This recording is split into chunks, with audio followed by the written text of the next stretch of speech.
Hello everyone, I am Method Kirby, and welcome to my channel, The Commander Tavern. The Commander Tavern is a channel dedicated to my favorite Magic the Gathering format. The Brewery is a series on this channel showcasing my spicy brews under the deck text. On this episode of The Brewery, I'll be discussing my take on a Commander background pairing from Baldur's Gate, Wilson, Cultist of the Absolute. If you like this deck or any of the cards I'll be mentioning throughout the video, please consider using my TCG Player affiliate link when purchasing those cards. You can find that link down in the description. It'll really help out the channel. The best way you can help support the channel is with my Patreon. For just $1, patrons get early access to certain videos on YouTube.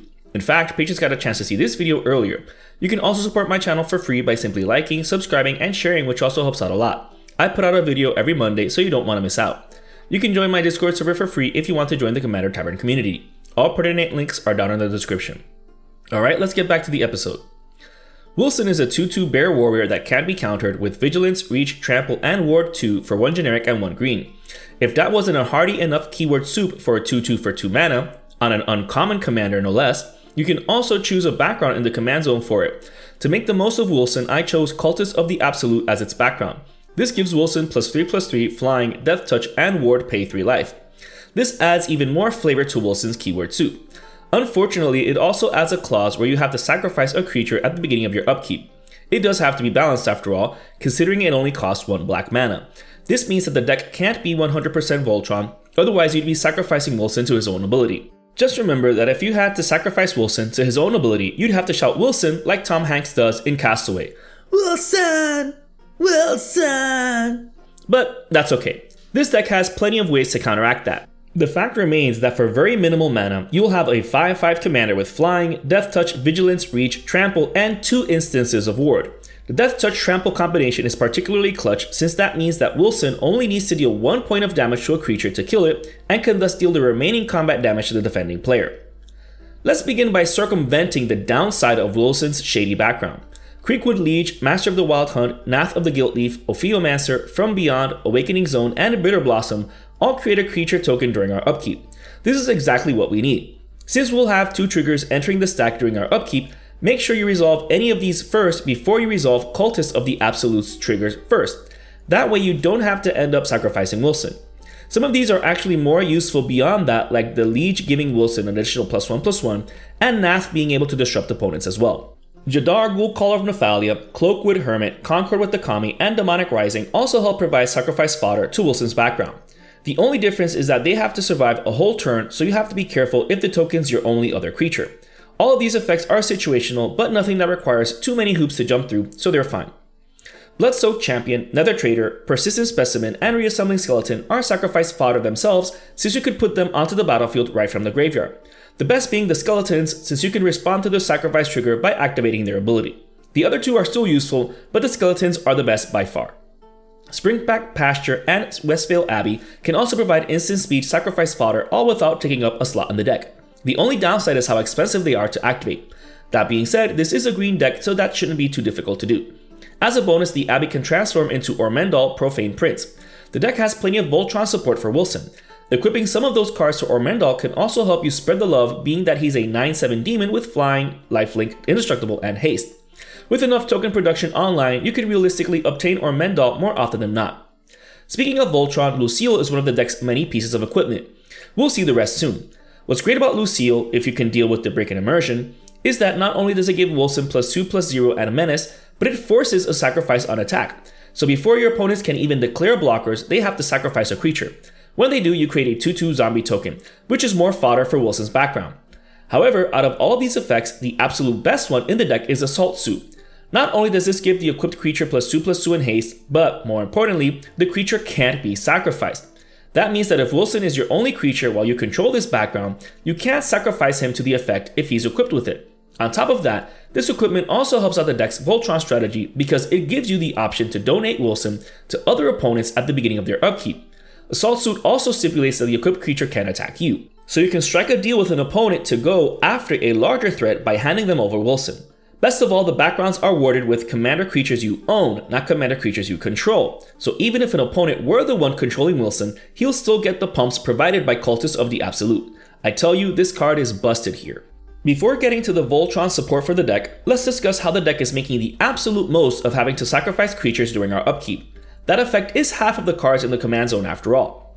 If we're sacrificing a creature at the beginning of our upkeep, you know for a fact that I would be including Dictate of Erebos and Grave Pact, my two favorite mono black enchantments. While Wilson's going to have plenty of evasion, that doesn't mean that we shouldn't be picking off opponents' creatures like flies. Make the most of your creatures dying and have your opponents sharing your misery. That's totally what a Cultist of the Absolute would do. Mazarek Crawl Death Priest is another amazing way to make the most of sacrificing your creatures, especially since it puts +1/+1 counters on all creatures, not just Wilson.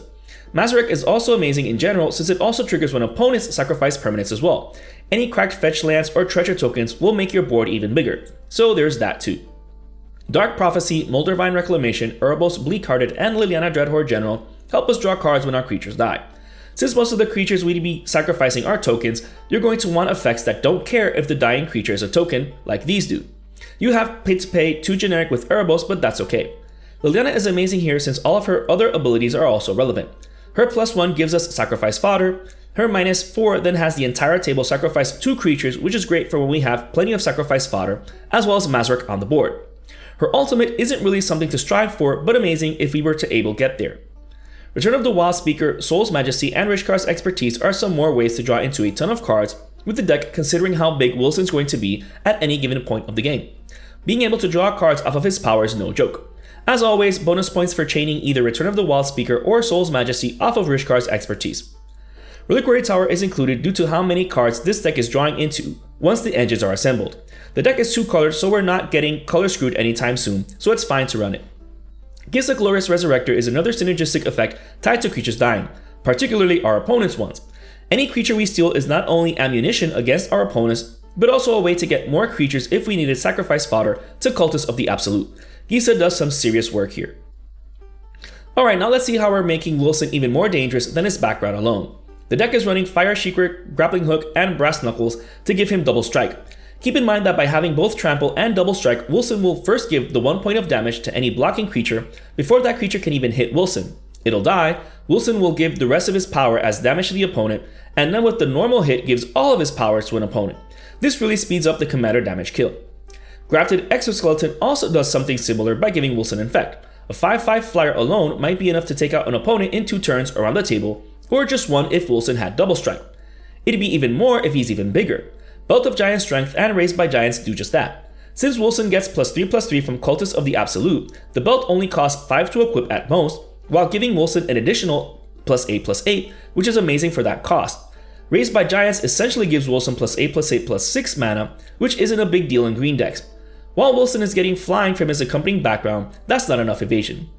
Sword of Feast and Famine, Sword of Fire and Ice, Sword of Hearth and Home, Sword of Light and Shadow, Sword of Sinew and Steel, and Sword of Truth and Justice give him amazing evasion by giving him protection from colors that could be those of potential blockers. While Wilson has 2 different instances of ward, the protection also prevents him being targeted by spells and effects outright, which is also great. Add to that them giving him +2/+2 and you'd understand why these swords are so expensive. Each of these respective swords have amazing abilities on them as well. Since they trigger on combat damage, you get twice the triggers if Wilson had Double Strike. Again, don't dismiss the power of Double Strike here.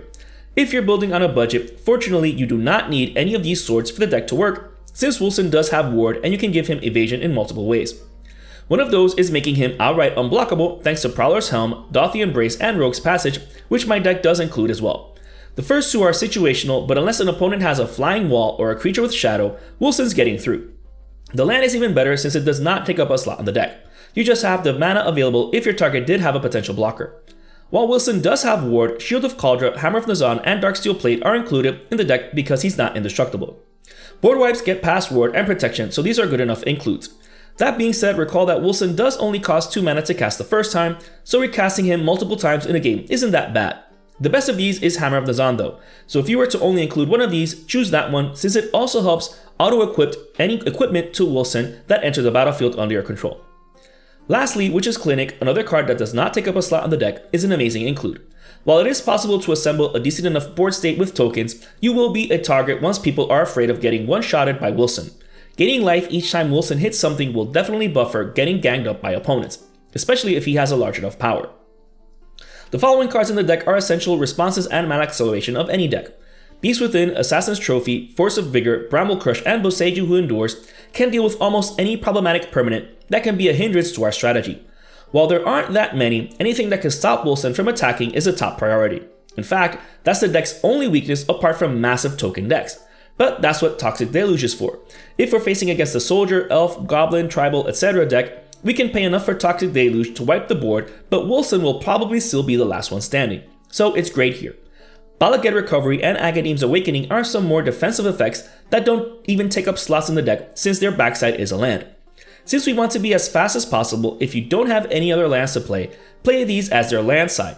Same with the previously mentioned Boseiju Who Endures, that also doesn't take up a slot in the deck. If you need the mana, bite the bullet and play these as lands. At least Boseiju and Agadeem can enter untapped. Speaking of mana, Dryad Arbor, Birds of Paradise, Elves of Deep Shadow, Boreal Druid, Llanowar Elves, Finhorn Elves, and Elvish Mystic are the deck's mana dorks, with Dryad Arbor being yet another card that doesn't take up a slot on the deck. Now, I know what you're thinking. Why so many mana dorks if that's a very fragile way to accelerate your mana production? Well, because they're bodies for Cultists of the Absolute. If all else fails, we could just sacrifice a mana dork to keep Wilson around. Obviously, the deck is running other mana acceleration effects like Soul Ring, but even then, mana rocks are fragile against artifact hate, which, while not as common as creature hate, is still existent. It's still good to include ways to help pay for larger casting costs though.